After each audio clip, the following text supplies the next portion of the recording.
ოჯახში ყველა ჯანმრთელი, ყველა სახსალამათი იყო. ის, რომ ზოგჯერ ივან ილიჩი ამბობდა პირში უცნაური გემო მაქვს, მუცელში მარცხენა მხარეს რაღაც უსიამოვნებას ვგრძნობო, არ შეიძლებოდა ამისთვის ჯერჯერობით ავადმყოფობა გეწოდებინა. მაგრამ მოხდა ისე, რომ ამ უსიამოვნო შეგრძნებამ თანდათან მოიმატა. მართალია ტკივილი ჯერ არ დასწყებოდა, მაგრამ სიმძიმის შეგრძნება და უგუნებობა დღითიდღე სულ უფრო საგრძნობი ხდებოდა. ივან ილიჩის მდგომარეობამ გოლოვინების ოჯახის ბედნიერ ცხოვრებას ნირი შეუცვალა. ცოლ-ქმარი ახლა უფრო ხშირად ჩხუბობდა, მათ შორის ჩამოვარდნილ სიმშვიდე კი ნელ-ნელა გაქრა. ერთმანთან უკვე ზრდილობიანი დამოკიდებულებაც კი უჭირდათ. გახშირდა სცენები, დარჩა მხოლოდ მცირეოდენი პატარა კუნძულები, რომლებზეც ცოლსა და ქმარს შეეძლოთ ჩხუბის გარეშე შეხვედროდნენ.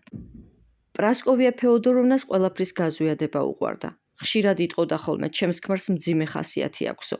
მე რომ კარგი ხასიათი არ მქონდეს, 20 წელი ამას როგორ გავუძლებდიო. ისე სიმართლე რომ ითქვას, ახლა ჩხუბს ყოველთვის მართლაც ქმარი იწყებდა. წვნიანის ჭამას დაიწყებდა თუ არა, ხან იმაზე მოსდებდა შარს, ჭურჭელია დაზიანებულიო, ხან საჭმელი არ არის გემრიელიო, ხანაც ის არ მოსწონდა ბიჭი მაგიდასთან იდაყვებ დაყრდნობილი რომ იჯდა. ზოგჯერ თვალში ქალიშვილის ვარცხნილობა არ მოსდიოდა და მისთვის რომ გეკითხათ, ეს ყველაფერი პრასკოვია ფეოდოროვნას ბრალი იყო. თავიდან ცოლი ეკამათებოდა, უამრავ საწყენ სიტყვას ეუბნებოდა, მაგრამ ერთი-ორჯერ ჭამის დაწყებისას ივან ილიჩი ისე გაცოფდა, იფიქრა, მის ამ ავადმყოფურ მდგომარეობას ალბათ საჭმელი იწვევსო და დამშვიდდა. აღარ ეკამათებოდა, მაგრამ ცდილობდა, რაც შეიძლება მალე დაემთავრებინა ჭამა. ქმრისადმი ამ მორჩილებას პრასკოვია ფეოდოროვნა თავის დიდ დამსახურებად თვლიდა. დარწმუნებული იყო, რომ ქმარმა თავისი ცუდი ხასიათით ცხოვრება გაუუბედურა, რის გამოც საკუთარი თავი ეცოდებოდა და ქმარი მით უფრო მეტად სძულდა. ის კი არა და ზოგჯერ მისი სიკვდილიც კი უნდოდა, მაგრამ ხელფას ვიღა მოიტანსო, გაიფიქრებდა შეშინებული და იმის გამო, რომ ამ მდგომარეობიდან მისი გამოყვანა სიკვდილსაც არ შეეძლო, თავი ყველაზე უბედურ ქალად მიაჩნდა. ამიტომ კიდევ უფრო ღიზიანდებოდა, მაგრამ მალავდა ამ გაღიზიანებას და ეს ძალიან ცუდ გუნებაზე აყენებდა.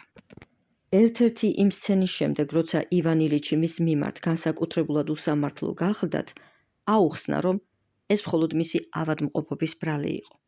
ამაზე პრასკოვია ფეოდოროვნამ ავად თუ ხარ უნდა იმკურნალოო და სთხოვა სამკურნალოდ რომელიმე ცნობილ ექიმთან წასულიყო. მართლაც წავიდა ივან ილიჩი. ყველაფერი ისე იყო, როგორც ელოდა და როგორც ყოველთვის ხდება. ლოდინიც, ექიმის მოჩვენებითი თავდაჯერებულობაც, რაც მისთვის ძალიან ნაცნობი იყო, ვინაიდან თვითონაც ასე იქცეოდა სასამართლოში. მოსმენებიც, წინასწარ მომზადებული შეკითხვების, რომლებიც პასუხებს არ საჭიროებდა. ექიმის ზემოქმედების მომხდენი შესახედაობაც, რომელსაც უნდა შთაეგონებინა, თქვენ მხოლოდ დაგვავალეთ და ჩვენ ყველაფერს მოვაგვარებთ, ვინაიდან კარგად ვიცით ყველა ავადმყოფს ერთი წესით, ერთი მანერით, როგორ ვუმკურნალოთო. მოკლედ, ყველაფერი ისე იყო, როგორც სასამართლოში. ის ცნობილი ექიმიც ისე იქცეოდა, თავი ისე ეჭირა, როგორც თვითონ განსასჯელების წინაშე. ექიმმა. ესა და ეს მიუთითებს, რომ თქვენს ორგანიზმში ასე და ასეა. მაგრამ ამის და ამის გამოკვლევის შემდეგ, თუ ეს არ დაადასტურდა, მაშინ თქვენ შემთხვევაში მოგვიწევს ვივარაუდოთ ესა და ეს. ხოლო თუ ამას და ამას ვივარაუდებთ, მაშინ ასე შემდეგ და ასე შემდეგ. ივან ილიჩს კი მხოლოდ ერთი რამ აინტერესებდა. იყო თუ არა, ან რამდენად იყო საშიში მისი მდგომარეობა. თუმცა მის უადგილო კითხვებს ექიმი ყურს უკან უშვებდა, ვინაიდან მისი შეხედულებით ეს კითხვა უაზრო იყო და განსჯას არ ექვემდებარებოდა. არსებობდა მხოლოდ აწონ-დაწონის, განხილვის ალბათობა. იყო ეს ბრმანაწლავი, ქრონიკული კატარი თუ ცდომილი თირკმელი. ივან ილიჩის სიცოცხლის საკითხი ექიმს ეჭვქვეშ ერთხელაც არ დაუყენებია.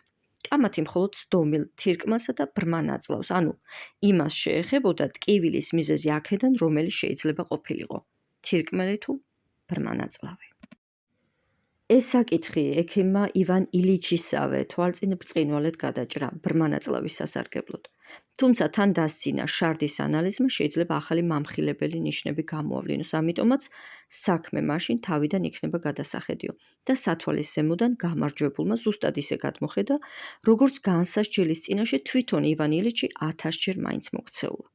თავარი მაინც ის იყო, ექიმის დასკვნის მიხედვით ივან ილიჩი მიხვდა, რომ მისი საქმე ცუდად იყო და მაშინ, როცა ის ასე ცუდად არის, ექიმისა და საერთოდ სხვა ყველასთვის ეს სულ ერთია. ამან ივან ილიჩს გული ატკინა, გააოცა. ექიმის ამგვარი გულგრილობის გამო ბრაზმა და გულისწყრომა მოიცვა. საკუთარი თავი შეეცოდა. წამოდგა. ექიმს ფული მაგიდაზე დაუდო, ამოიოხრა და ეუბნება. ჩვენ ავადმყოფები ალბათ ხშირად ვსვამ თუ ადგილო შეკითხვებს, მიუხედავად ამისა მაინც გეკითხებით, არის თუ არა საშიში ჩემი ავადმყოფობა.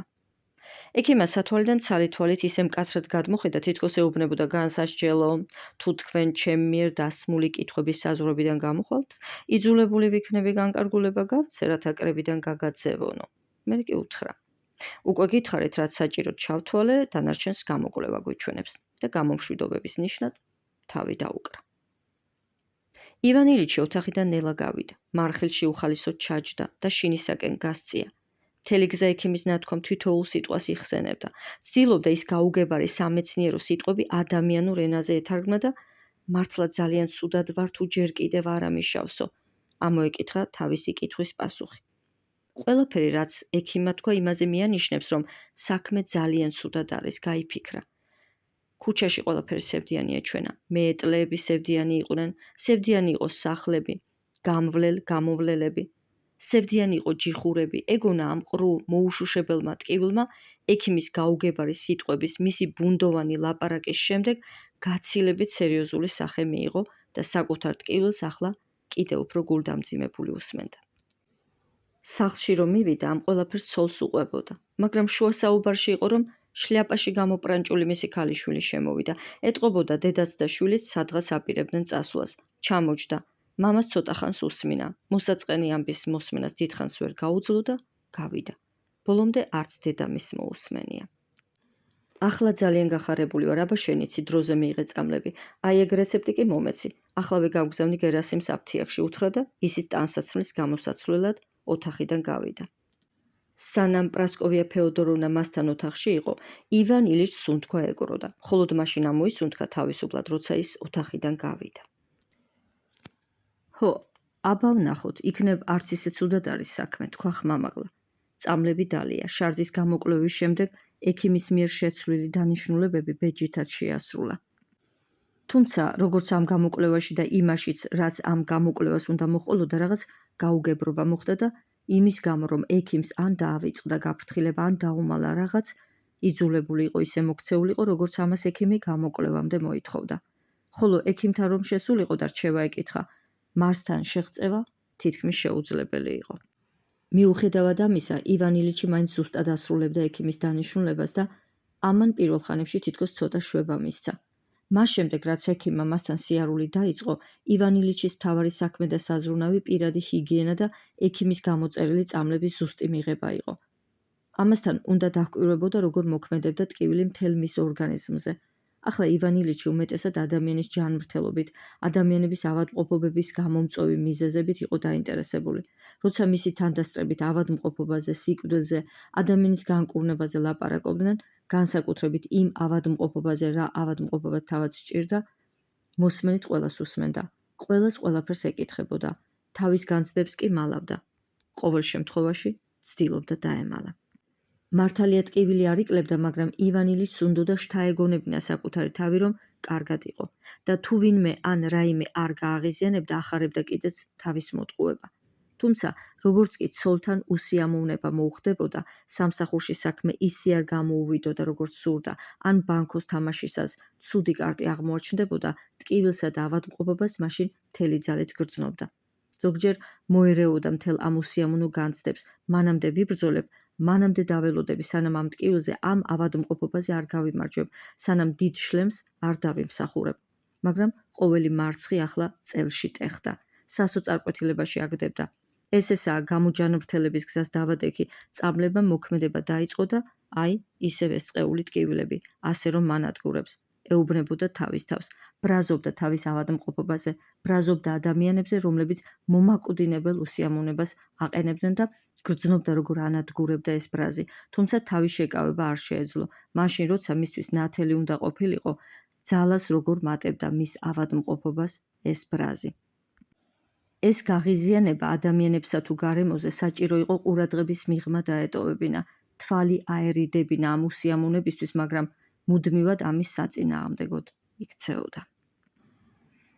მართალია ამბობდა, ჩემთვის სიმშვიდეა საჭირო, ყველაფერს ყურადღებით აკვირდებოდა, მაგრამ თუ რამე სიმშვიდეს დაურღვევდა, მაინც ბრაზობდა, მაინც ღიზიანდებოდა. მდგომარეობას ისიც ართულებდა, რომ წიგნებს მედიცინაზე ინტერესით კითხულობდა და სრულიად უმნიშვნელოზეც კი რჩევას ექიმს ეკითხებოდა.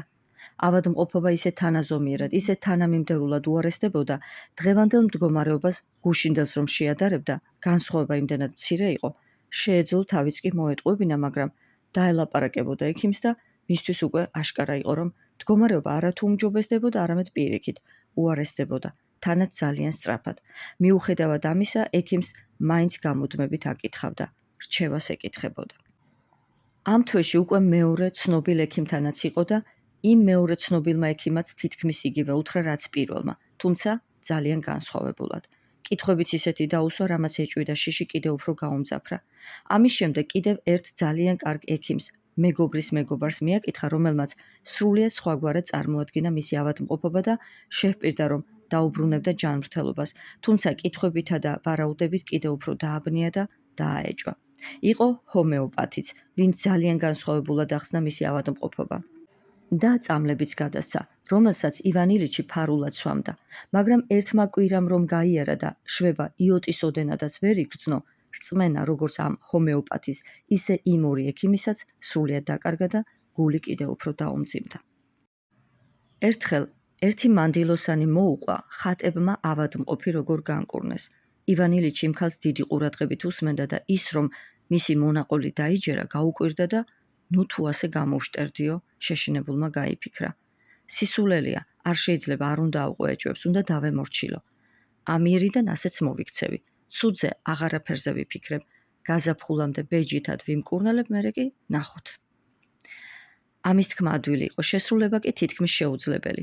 ტკივილი სულ უფრო მატულობდა, პირში ისეთი უცნაური გემო ჰქონდა, ასე ეგონა იქიდან რაღაც საშინელება მოდიოდა. თავის მოტყუებას აზრი აღარ ჰქონდა. აშკარა იყო, რაღაც უფრო საშინელი, ახალი, რაღაც ძალიან მნიშვნელოვანი ხდებოდა მის ორგანიზმში და ეს მხოლოდ მან, ივან ილიჩმა იცოდა. მის ცოლშვილს არ ესმოდა მისი, ეგონათ ყველაფერი ისევ ძველებურად იყო, ეს კი გულს ყველაზე მეტად ტკენდა. შინაურებს, განსაკუთრებულად ცოლსა და ქალიშვილს, რომლებსაც სახლში თითქმის ვერ ხედავდა, არათუ არ გაეგებოდათ მისი მდგომარეობის, სწყინდათ ასეთი მოწყენილი, ასეთი მომთხოვნი რატომ იყო. მართალია ხმამაღლა არ ამბობდნენ, მაგრამ ივან ილიჩი გრძნობდა, რომ ხელს უშლიდა მათ. ცოლმა მისი ავადმყოფობის მიმართ თავისი დამოკიდებულება გამოიმუშავა და იმის მიუხედავად ქმარი რას ამბობდა ან რას აკეთებდა, ჯიუტად იდგა თავისაზე.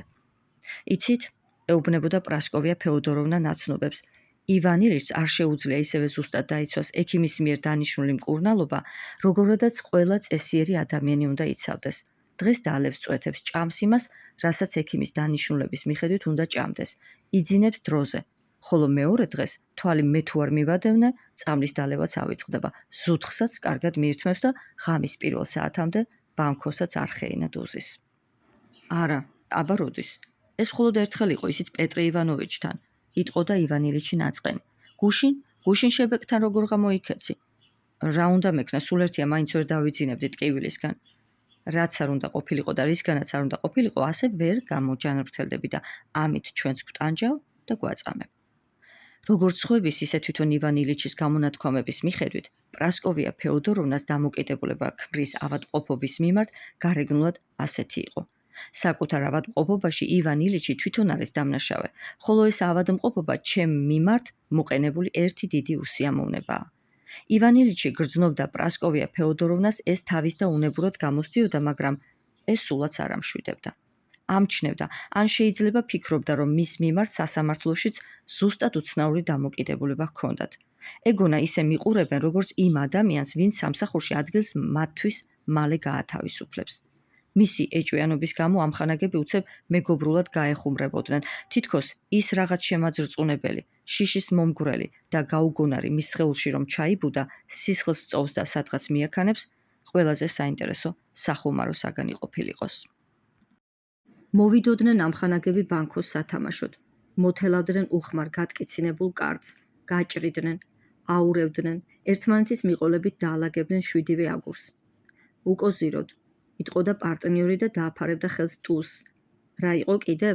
იყო ის, რომ ხნესა და მხიარულს უნდოდა დიდი შლემი მოეგო. მაგრამ ფერჩი უცებ იმ სისხლის მწოველ ტკივილს იგრძნობდა პირში იმ უსიამოვნო გემოს და ის, რომ შეიძლებოდა ახლა შლემს გაეხარებინა, უცნაურად მოეჩვენებოდა. უყურებდა მიხაილ მიხაილოვიჩს, პარტნიორს, უყურებდა როგორ ურტყამდა ხელს მაგიდას, როგორ იკავებდა თავს, კარტს არ ჭრიდა და ივან ილიჩისთვის კარტების მოგროვებით სიამოვნება რომ მიენიჭებინა, ხელი შორს არ გაეწოდებინა და არ შეწუხებულიყო, კარტებს მიუცურებდა. ნუ თუ ჰგონია ისე დავძაბუნდი, რომ ხელის გაწოდებაც აღარ შემიძლია, გაიფიქრებდა ივან ილიჩი. კოზირის აღება დაავიწყდებოდა, თავის თურფს კიდევ ერთხელ ზედმეტად ჩამოვიდოდა და წააგებდა შლემს. მაგრამ ყველაზე ცუდი ის არის, ხედავდა ამ წაგების გამო, როგორ იტანჯებოდა მიხაილ მიხაილოვიჩი მაშინ, როცა მისთვის ახლა ყველაფერი სულ ერთი იყო. თუმცა მეტად მტკივნეული აღმოჩნდა ფიქრი იმაზე, თუ რატომაა მისთვის ყველაფერი ასეთი სულ ერთი. ხედავენ, ცუდად არის და თუ დაიღალეთ, შეგვიძლია შევწყვიტოთ თამაში, დაისვენეთო. ეუბნებიან. დაისვენოს? არა, რატომ? არ არის დაღლილი. ამ ხელს სხვებთან ერთად უსათუოდ ჩაამთავრებს. ყველა მოღუშულია. ხმას არავინ იღებს. ივან ილიჩი გრძნობს, რომ ასეთი მოწყენილები მის გამო არიან, მაგრამ მათ დასამშვიდებლად არაფერი შეუძლია. სტუმრები ივახშმებენ და წავლენ. თვითონ კი დარჩება აქ მარტო. დარჩება იმ განცდით, რომ ცხოვრება არა მარტო მისთვის იქცა საწამლავად, არამედ სხვებსაც უწამლავს სიცოცხლეს და რომ ის საწამლავი არათუ იკლებს, არამედ სულ უფრო მეტად და მეტად ვნებს მის ორგანიზმს. ამ განცდით, ამ ფიზიკური ტკივილით დაწვება ახლა დასაძინებლად და მთელ ღამეს თეთრად გაათენებს. დილით ისევ ადგება, გამოეწყობა, წავა სასამართლოში და ჩაერთვება ისევ თავის საქმეში, დაწერს, ილაპარაკებს. თუ არ წავა, მთელი 24 საათი სახლში იჯდება, ყოველ წუთსა და საათს წამებში გაატარებს. იქნება ასე მარტოდ სასიკვდილოდ განწირული. გვერდით ერთი ადამიანიც არ ეყოლება, ვინც გაუგებს და ვისაც შეეცოდება.